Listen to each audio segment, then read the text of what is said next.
An 11-year-old boy with dirt-stained clothes and worn-out sneakers approached the gates of Spain's most exclusive hotel, clutching a beat-up tennis racket. What happened next would not only shock the arrogant hotel manager, but catch the attention of tennis legend Serena Williams in a way that would change everything. Before we continue this story, let us know where you're watching from. And if you enjoy stories like this, subscribe to the channel, because tomorrow we have another incredible story for you. The Hotel Mediterraneo stood like a gleaming palace on the Spanish coast, its pristine white walls reflecting the afternoon sun.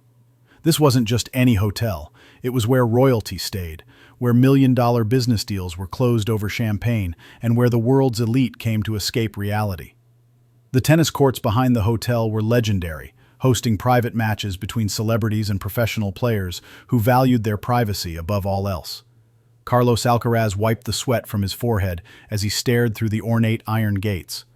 At 11 years old, he lived and breathed tennis, spending every free moment hitting balls against the wall of his neighborhood court until the sun disappeared. His racket was a hand-me-down from his father, the strings loose and fraying, but it felt like magic in his small hands. Today, he'd heard whispers that some of the world's best players were staying at this hotel, and his young heart raced with the possibility of maybe, just maybe, catching a glimpse of them playing. His clothes told the story of a boy who'd spent the entire morning practicing his serve. Dirt smudges on his white t-shirt, grass stains on his shorts, and sneakers that had seen countless hours on dusty courts. His dark hair was messy from running, and his hands were calloused from gripping his racket. Carlos didn't realize how he looked. He only knew he had to see those courts, had to see how the professionals played up close. Diego Morera, the hotel's general manager, spotted the boy immediately. At 45, Diego had built his career on maintaining the hotel's impeccable reputation.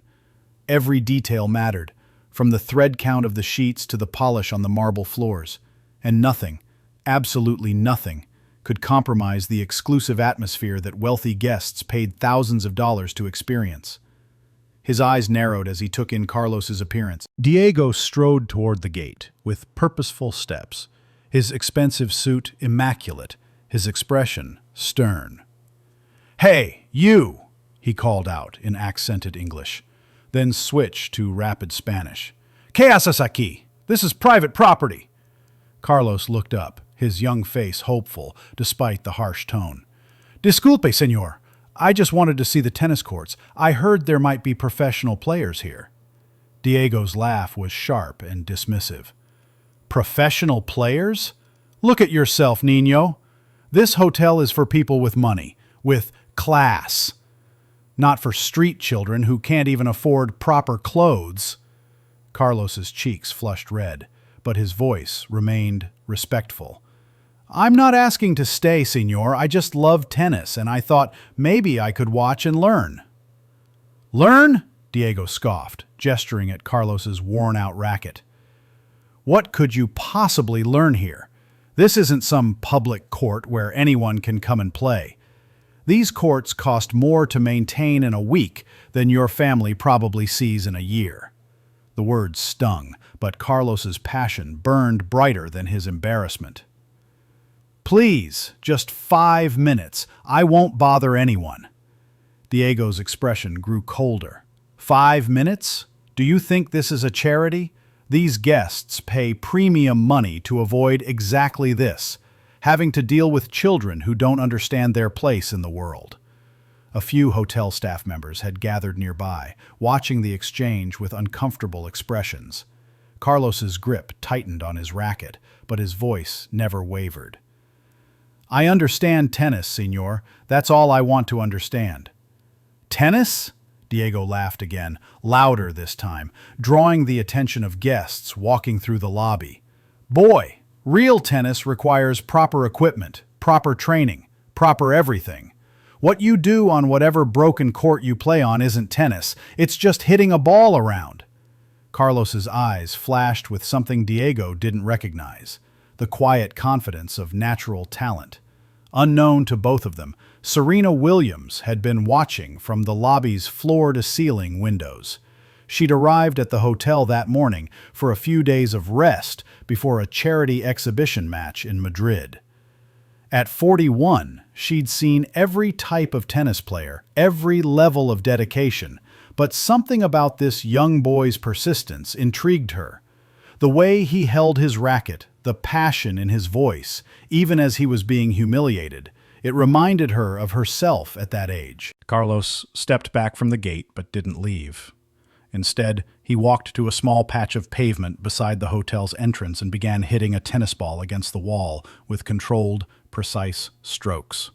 The sound echoed off the hotel's walls, thwack, thwack, thwack, each hit perfectly timed, each bounce calculated.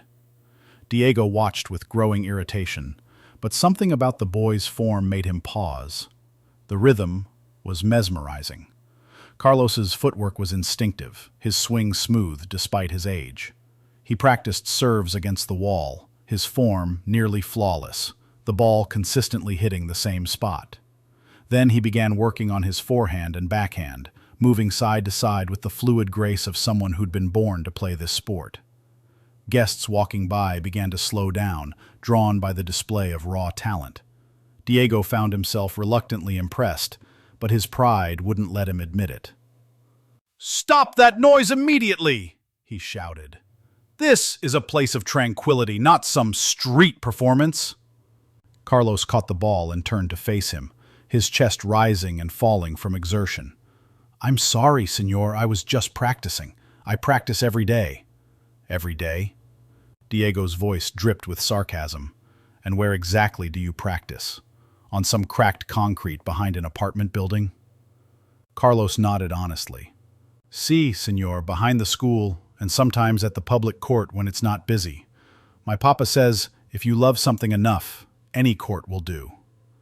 The sincerity in his voice only seemed to irritate Diego more. Serena had moved closer to the windows, her champion's eye studying Carlos's technique. She'd trained with coaches who'd worked with the best players in the world, and she could see things in Carlos's movement that most people would miss. The natural rotation of his shoulders, the perfect timing of his contact point, the way he recovered his balance after each shot. This wasn't just a kid hitting a ball. This was raw, unpolished talent of the highest caliber. Diego decided to escalate his humiliation of Carlos, perhaps hoping to end this embarrassing scene once and for all. "You know what?" he said loudly, attracting more attention from passing guests. "Since you think you're such a tennis player, why don't you show us your professional skills?" He gestured mockingly toward the hotel's practice wall. "Let's see this great talent you think you have." Carlos's eyes lit up, despite the mockery in Diego's voice. This was what he'd been hoping for. A chance to show that tennis wasn't about money or fancy courts or expensive equipment. It was about love, dedication, and the magic that happened when everything came together perfectly. He gripped his racket tighter and positioned himself at the perfect distance from the wall. What happened next left everyone who was watching completely speechless. Carlos began with simple ground strokes, but within moments, he was displaying a level of skill that seemed impossible for his age. His forehand was powerful yet controlled, his backhand smooth and precise. He moved to serves, and each one hit the wall with the kind of pace and accuracy that takes most players years to develop. The sound changed, too, from the random thwacking of a child to the crisp, authoritative pop of professional-level tennis. A small crowd began to gather. Hotel guests paused their conversations. Bellhops stopped their work. Even other staff members came to watch.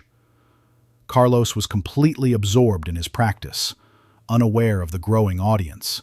He worked through his entire repertoire, topspin forehands, slice backhands, drop shots that barely cleared the ground, and powerful serves that left marks on the wall where they consistently hit the same spot.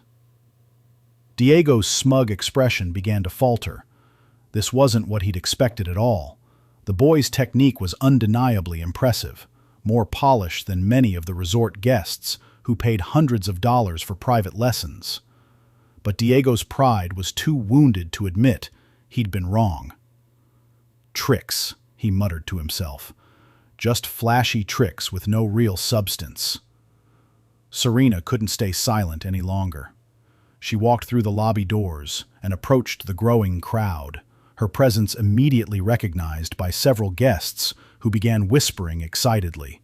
But Serena's focus was entirely on Carlos, who was now practicing his footwork while hitting increasingly difficult shots. She'd seen enough tennis in her lifetime to recognize something special, and this boy had it in abundance. "Excuse me," Serena said, her voice cutting through Diego's continued criticisms. The hotel manager turned, and his face went pale as he recognized one of the greatest tennis players of all time standing just a few feet away. "Ms. Williams," he stammered, his entire demeanor changing instantly. "I had no idea we weren't expecting you to—" Serena ignored Diego completely and walked directly to Carlos, who had stopped playing and was staring at her with wide, disbelieving eyes. Every tennis player in the world knew who Serena Williams was, but Carlos had never imagined he'd see her in person, let alone while he was being humiliated by a hotel manager. "Don't stop," Serena said with a warm smile. "I was enjoying watching you play." Carlos's hands trembled slightly as he gripped his racket. You're Serena Williams," he whispered in accented English. Serena laughed, the sound genuine and encouraging. "I am, and you're a very talented young player. What's your name?" "Carlos," he managed to say. "Carlos Alcaraz." "Well, Carlos Alcaraz, would you mind if I watched you practice a little more? It's been a while since I've seen someone with your natural ability." The validation from his hero gave Carlos a confidence he'd never felt before. He resumed his practice, but now he was playing for Serena Williams herself. His shots became even more precise, his movement more fluid. He began attempting shots he'd only dreamed of, around the post angles, extreme topspin, delicate touch shots that seemed to defy physics. Each shot was met with appreciative nods from Serena, who was clearly impressed by what she was seeing. Diego stood frozen, realizing that he'd just publicly humiliated a young player in front of one of tennis's greatest champions. The other guests were now openly filming the impromptu lesson, and Diego could see his reputation crumbling in real time. Serena, meanwhile, was offering Carlos subtle tips about his grip, his stance, his follow-through. Professional advice that would have cost thousands of dollars from any other source.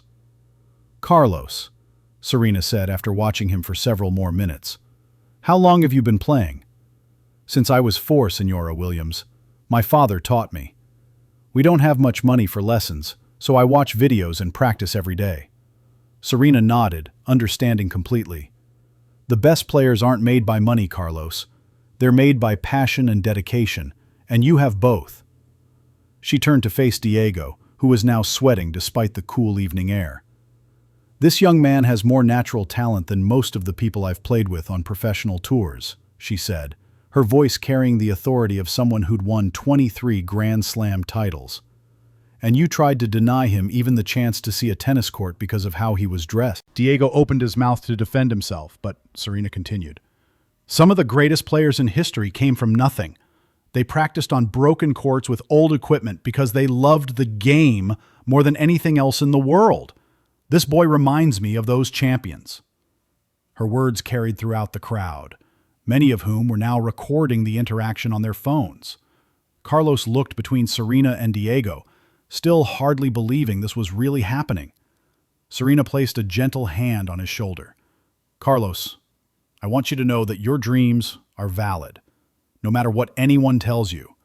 Tennis isn't about having the fanciest equipment or playing at the most expensive clubs. It's about heart, dedication, and the courage to keep improving every single day."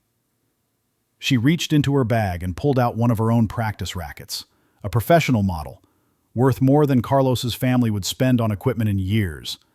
"I want you to have this," she said, offering it to him. "But more importantly, I want you to promise me something. Promise me you'll never let anyone tell you that you don't belong somewhere because of where you come from or what you're wearing."